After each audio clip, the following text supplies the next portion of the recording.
Ariel Helwani post-fight at UFC 111 with UFC President Dana White. And Dana, obviously a lot of questions about this event, but let's start with GSP. You said that a lot of people were texting you. They were unhappy about this show. Some British journalists were saying that they were comparing GSP to Floyd Mayweather. Were you impressed with what he did out there?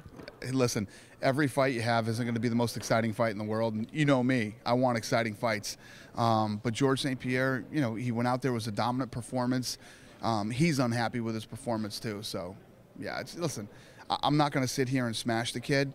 You know, like I said, it was a dominant performance. He wanted to do better. I obviously wanted better, but Dan Hardy came to fight, man. Dan Hardy's a tough kid with a lot more game than people gave him credit for or realized. And, you know, it is what it is. He's obviously a very popular fighter.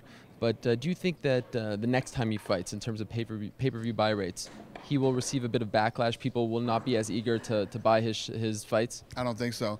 He's still one of the best. He's the best 170-pounder in the world. He's one of the best pound-for-pound fighters in the world. And I think people love him, man.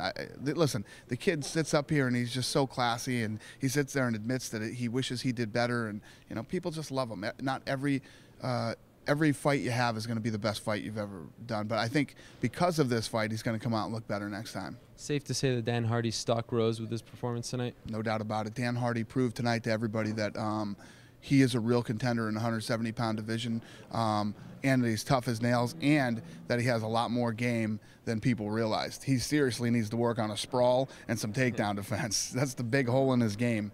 All right, I know I'm putting you on the spot here, but what do you think will happen in this welterweight division now? Obviously, you have Koscheck Daly fighting on May 8th.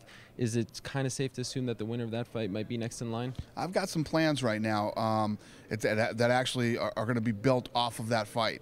So, you know, everybody wanted to know what George St. Pierre was going to do after this fight. Is he going to go to 85 and everything else? I was never crazy about him going to 85. He's a great 170-pound fighter. Moving up to 85, the guys are so much bigger. The guys at 85 are cutting down from 210. You know what I mean?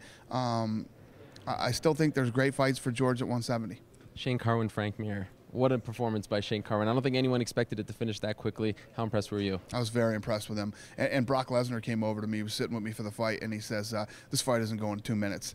And you know, I said, yeah, it's possible. It could not go 2 minutes. But I didn't think Chuck Liddell and Wanderlei Silva were going to go 3 rounds either. So anything could happen. But everybody wondered about Shane Carwin, if this guy was the real deal, and he proved it tonight. So July 3rd, is that the thinking?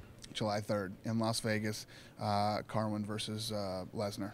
All right, and quickly, just before we let you go here, obviously there's a lot of other guys that we could talk about, but I think John Fitch, just want to get your take on him. You guys have had your differences in the past, but he continues to win, but he doesn't do so maybe decisively and gets the fans behind him. What do you do with a guy like that?